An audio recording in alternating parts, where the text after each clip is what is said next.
name is Amy Hernandez. I am an assistant shelter director and I work at Domestic Violence Intervention Services in Tulsa, Oklahoma. Part of what we do at Domestic Violence Intervention Services is we serve survivors of domestic violence, sexual assault, human trafficking, and/or stalking.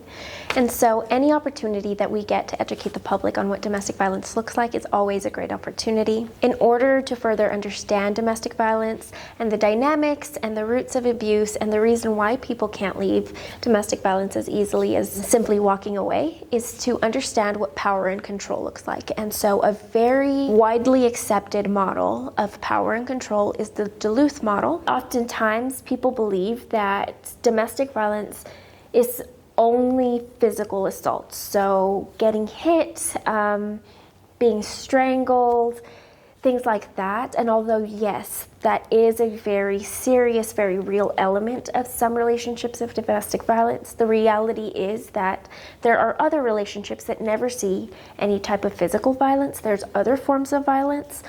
And most relationships don't automatically start at physical violence. There's all these other forms of violence that come before that. And so this Duluth model really helps us understand what those other forms look like. In any relationship, there could be one or more forms of power and control that exist within the relationship. For example, an abuser might use coercion, might threaten to abuse their victim, might threaten to hurt the victim's family, the victim's pets, the victim's children. They could use intimidation, make the other person feel afraid, do things like brandish weapons, brandish guns, make physical movements that are really intimidating and really scary for that other person in the relationship. They use emotional abuse, so they might make this other person feel bad about themselves or bad about their family, bad about their upbringing in a way that makes the abuser superior to them. Isolation is a very, very common form of power and control, and it is one that we see pretty early on into the relationship. So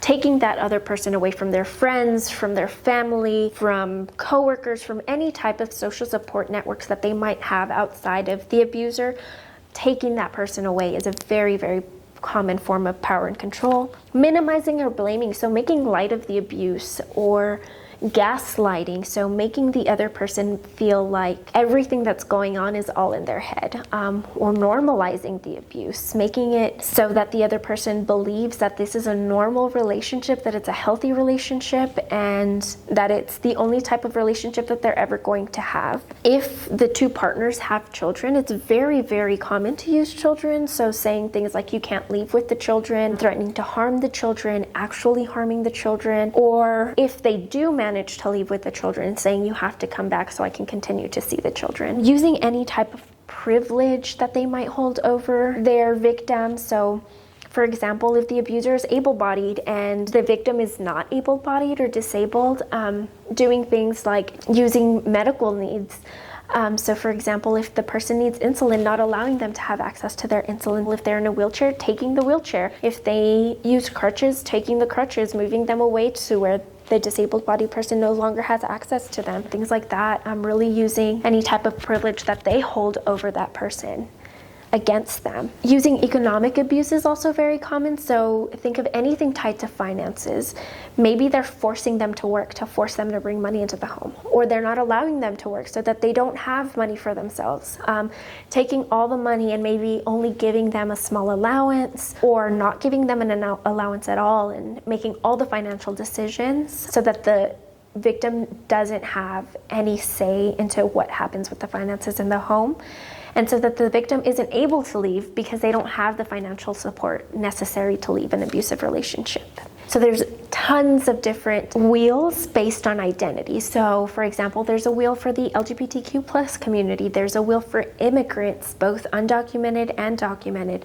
There's a power and control wheel that's culturally sensitive, religiously sensitive. And so when you're working with someone who discloses, maybe presenting this Duluth model is great, but also presenting them with a power and control wheel that's specific to their identity so that they can further understand how their abuser might have used certain points of privilege against them. In understanding power and control, that helps us understand why a person might not leave. And so very oftentimes as a professional, I'm always asked, why don't they just leave? And rather than asking why don't they just leave, I like to reframe the question of why can't they leave? And so if we can understand what types of control is being used by the perpetrator, then we can understand what barriers that they have. So for example, if they can't leave because they don't have income, because they haven't been able to work their entire relationship with this person, so they no longer have skills, or maybe their resume doesn't look as great as they would want it to look, or as great as employers might want it to look, or maybe they just don't know how to manage money because they haven't had to manage money for a really long time. That can be a very significant, very common barrier. And so helping empower them, helping connect them to resources so that they no longer have to depend on their abuser for financial support